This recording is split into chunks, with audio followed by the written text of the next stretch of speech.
Silence please.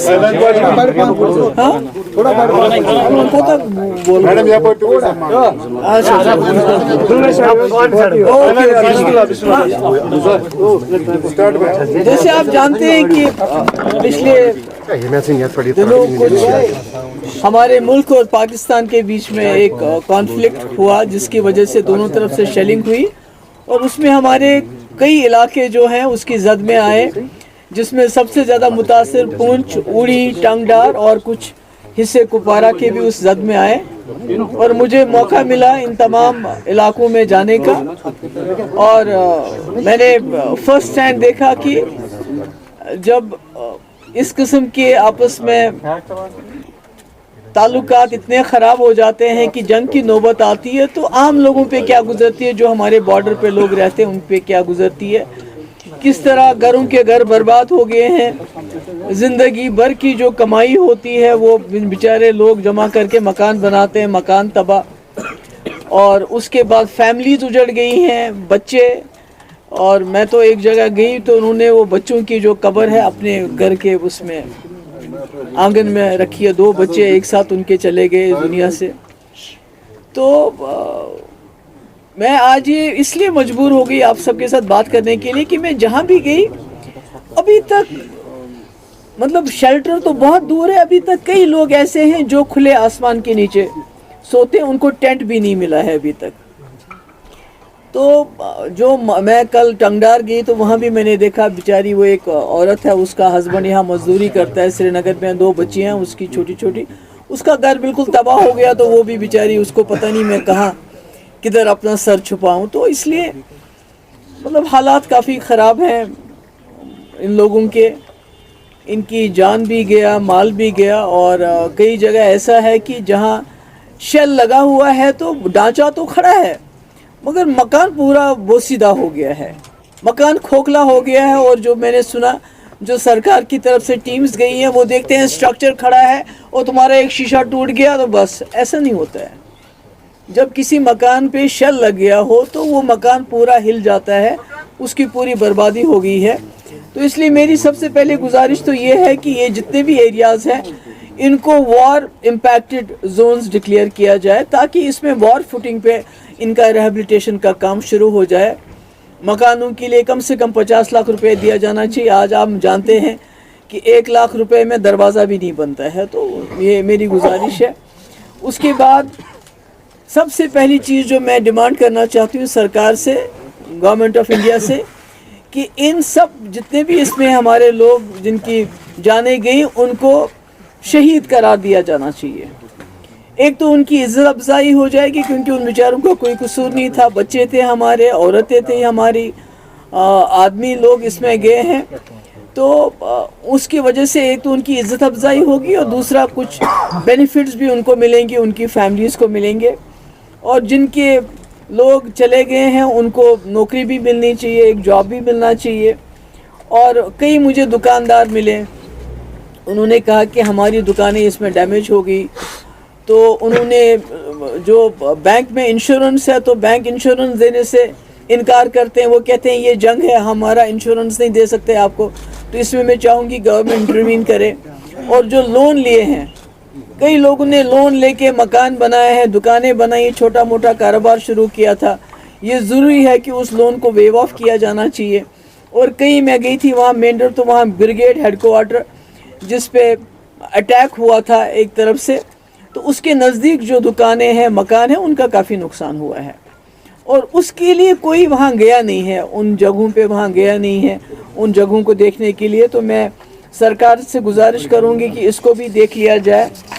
और पुंछ की मैं ख़ास तौर से बात करूँगी कि पुंछ में अगर हमारे पास अस्पताल में ट्रॉमा सेंटर होता है, हमारी जो वहाँ एम्बुलेंस है उसमें वेंटिलेटर होता, तो शायद कई जाने पुंछ में बच सकती थी जो जाने वहाँ उस वजह से गई। तो मेरी गुजारिश है गवर्नमेंट से कि हमारे पास हर जगह जो है मेडिकल कॉलेज है, तो पुंछ का भी वो होना चाहिए ताकि वहाँ जो हेल्थ फैसिलिटीज़ को इम्प्रूव किया जाए। और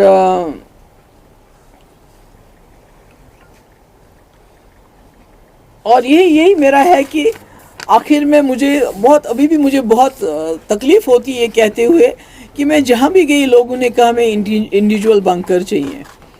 تو مجھے یہ ڈیمانڈ کرتے ہوئے بھی اچھا نہیں لگتا ہے کہ آج 21ویں صدی میں ہمارے لوگ جہاں اچھے اسکولوں کی ڈیمانڈ کرتے, نوکریوں کی ڈیمانڈ کرتے, ہسپتالوں کی ڈیمانڈ کرتے, وہ کہتے ہیں ہمیں بنکر چاہیے, کیونکہ ان کے دل میں یہ خوف گر کر گیا ہے کہ ان کو لگتا ہے جنگ کبھی بھی ہو سکتی ہے. تو ہم ہر وقت جنگ کی حالت میں اپنے لوگوں کو رکھنا چاہتے ہیں. مجھے لگتا ہے یہ مرکزی سرکار کو سوچنا پڑے گا کہ کیا ہمارے لوگ ہمیشہ اس ذہن میں رہیں کہ کب گولہ آئے اور کب ہمیں بنکر میں جانے کا موقع ملے. تو میری گزارش ہے یہاں کی سرکار سے بھی اور مرکزی سرکار سے بھی امیڈیٹلی مدد کر لیجئے. کچھ لوگ ایسے ہیں جن کے گھر میں کوئی نہیں ہے, ان کو مکان بنا کے بھی دینے پڑے, آپ کو مکان بنا کے دیجئے. اور اس وقت جہاں بھی اس وقت یہ ہوا ہے وہاں گورنمنٹ کی ٹیمیں جا کے دیکھنی چاہیے, جن کے سر پہ چھت نہیں ہے تو کچھ تو کرو ان کے لیے. تو میری یہ اسی لیے میں نے آپ سب کو بلایا تھا کہ ابھی تک میں جہاں بھی گئی تو ابھی تک مدد کوئی پہنچی نہیں ہے کسی کے پاس. Ma'am you recently visited all those places جو افیکٹڈ ہیں, کافی نقصان بھی آپ نے دیکھا, تو what do you want to tell those people who are advocating for war over the time? I can say them کہ آپ بیوی بچے لے کے تھوڑی دیر ٹنگڈار کے بارڈر میں رہو, ارسپورہ میں رہو, پونچھ کے بارڈر پہ رہو, وہاں جو اپنے بیوی بچے لے کے رہو اور اس کے بعد ایڈوکیٹ کرو وار کے لیے. تو پھر کوئی بات بنے گی تاکہ وہ بھی دیکھیں کہ وار ہوتی کیا ہے. جن کو اپنے آنگن میں 2 بچے دفنانے پڑے ان کو سمجھ آنی چاہیے. وار از سولوشن ٹو نتھنگ. ابھی اٹ از 0/0 0/0, بلکہ دونوں طرف سے کافی سویلین کیجولٹیز ہو گئی. That is the interest that we have to give on this war. وہ سود ہمارے لیے ہے جو ہم نے آلریڈی ہم نے پہلگام میں 28 لوگ کھوئے, اس کے بعد ہم نے اس جنگ میں کئی لوگ کھوئے, اور بچے خاص کر جن کی زندگی تھی اس وقت جینے کی. تو جو لوگ وار کو ایڈوکیٹ کرتے ہیں میں ان کو یہ بولوں گی کہ آپ یا تو جس علاقے میں آپ رہتے ہیں اس وار کو بولیے ان کے بارڈر پہ لڑے, ہمارے بارڈر پہ وار نہیں ہونا چاہیے. میم آپ کی نظر میں پھر کیا سمادھان ہے جو پاکستان بار بار جو حرکت کرتا ہے, آپ کی نظر میں کیا سولوشن ہے پھر؟ یار جنگ تو کوئی سولوشن نہیں ہے. جنگ از ناٹ این آپشن. جنگ is not even the last option. جنگ کوئی آپشن نہیں ہے. I think they should take page from Vajpayee ji's doctrine, تو اس سے ان کو سارے سوالوں کے جواب ملیں گے. Ma'am people constantly question your stand, جو پی ڈی پی کا اسٹینڈ رہا ہے جب آپ پیس کی بات کرتے ہیں انڈیا اور پاکستان کے بیچ میں, جب سب کچھ نارمل تھا, لیکن ابھی جو ریسنٹ ایسکیلیشنز ہوئی, how do you view your stand as the only politician اور امنگ دوز جنہوں نے پیس کی بات کی اس ٹائم پیریڈ میں بھی, جنہوں نے سیز فائر کی بات کی اکراس انڈیا اگر بات کریں؟ دیکھیے پی ڈی پی بنی ہی, ادروائز ہم کانگریس میں تھے تو ہمیں کیا مجبوری تھی پارٹی بنانے کی. پی ڈی پی بنی اس کے لیے جموں کشمیر کو اس خون خرابے سے باہر نکالنے کے لیے, اینڈ فار مفتی صاحب doctrine there is no other way to take the people out of, to facilitate a resolution of the Kashmir problem which India and Pakistan claim. Usually India claims a bilateral issue. اس کو آپ کو address کرنا پڑے گا. واجپئی جی کہہ رہے تھے انسانیت کے دائرے میں میں کروں گا, تو مجھے لگتا ہے اسی پالیسی کو آگے چلانے کی ضرورت ہے. میم آپ نے وزٹ بھی کیے, آپ کی کیا اسیسمنٹ ہے اس پورے آپریشن سندور کے بعد جو چیزیں ہوئی ہیں, کیا ہمارے دیش کو فائدہ ہوا, انڈیا کو اس سے کیا فائدہ ہوا؟ وہ تو مجھے معلوم نہیں کیا فائدہ ہو گیا, پر نقصان میں کہہ سکتی ہوں کہ ہمارے گھر اجڑ گئے, ہمارے مکان برباد ہو گئے, ہمارے بچے اس میں شہید ہو گئے, ہمارے گھروں کے اندر آنگن میں ماں باپ نے قبریں بنائی اپنے بچوں کی.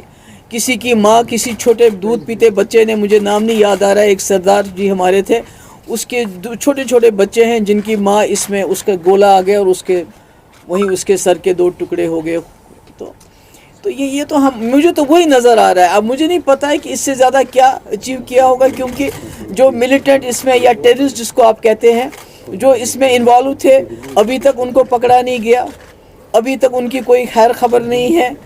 تو پاکستان میں بھی اگر آپ دیکھتے ہیں کہ آپ جیسے ہمارے ایکسٹرنل افیئر منسٹر نے بتایا کہ میں نے پاکستان کو پہلے ہی وارن کیا تھا, تو اس کا مطلب ہے جب آپ وارن کرتے ہیں ان کو, تو اس کا مطلب ہے جو آپ کہتے ہیں کہ ہم نے ٹیررسٹ کیمپس پہ اٹیک کیا تو وہ بھی ان کو بھی مل گیا ہوگا موقع وہاں سے بھاگنے کا. تو مجھے نہیں معلوم, کہ میرے لیے تو یہ 0/0 ہے. میڈم آپ نے ایکسٹرنل افیئرز منسٹر جے شنکر جی کا نام لیا, ابھی انہوں نے پہلے ہی پاکستان کو انفارم کیا تھا ریگارڈنگ اٹیک آن ٹیررسٹ. फिर वहाँ से राहुल गांधी ने उन पे बयान पे निशाना बनाया, बताया इट्स वेरी अनफॉर्चुनेट, हमें ये बताया कि कितने जेट्स हमारे नुकसान हो गए। वहाँ से बीजेपी का कहना है ये Rahul ji pro Pakistan language use कर रहे हैं। अनफॉर्चुनेटली आजकल के वक्त में जब भी आप कुछ कोई सवाल करते हो तो उसको बहुत जल्दी एंटी नेशनल का जामा पहनाया जाता है। तो India is a great country, India is the nation, BJP is not the nation. तो इसलिए बीजेपी से सवाल करना, बीजेपी सरकार से सवाल करना, मैं नहीं समझती ये कोई एंटी नेशनल बात है या कोई ये प्रो पाकिस्तानी बात है। Ma'am, recently you had a Twitter spat with Chief Minister Umar Abdullah over in this water. So how do you view the developments around it?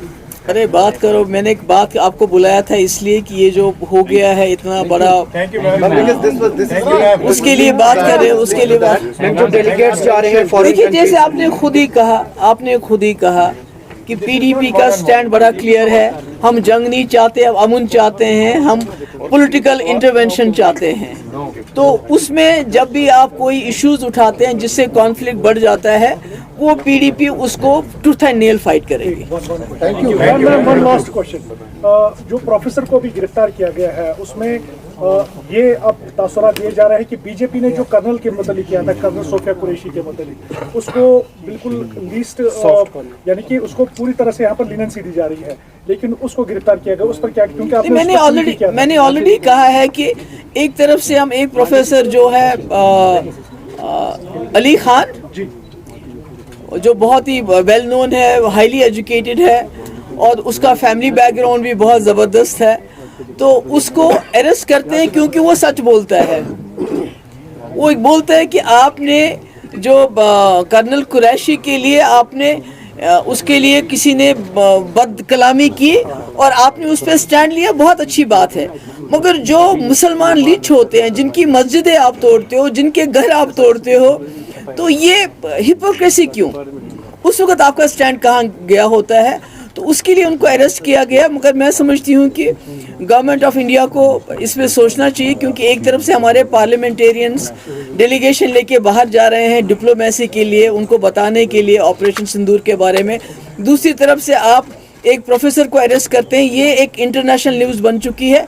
मैं उम्मीद करती हूँ कि उसको नज़र में रखते हुए उनको जल्द छोड़ दिया जाएगा। मैम, जो डेलीगेशन बाहर जा रहा है जम्मू कश्मीर की वकालत करने ऑपरेशन सिंदूर को बताने के लिए, डू यू थिंक उसमें फारूक साहब या जो हमारी यहाँ की जो दो मेजर पॉलिटिकल पार्टीज हैं, नेशनल कॉन्फ्रेंस के फारूक साहब या पीडीपी से आपको भी उस डेलीगेशन का हिस्सा होना? नहीं, मैं तो गवर्नमेंट ऑफ इंडिया को कोई एडवाइस नहीं देना चाहती। जो उन्होंने फैसला किया होगा सोच समझ के ही होगा।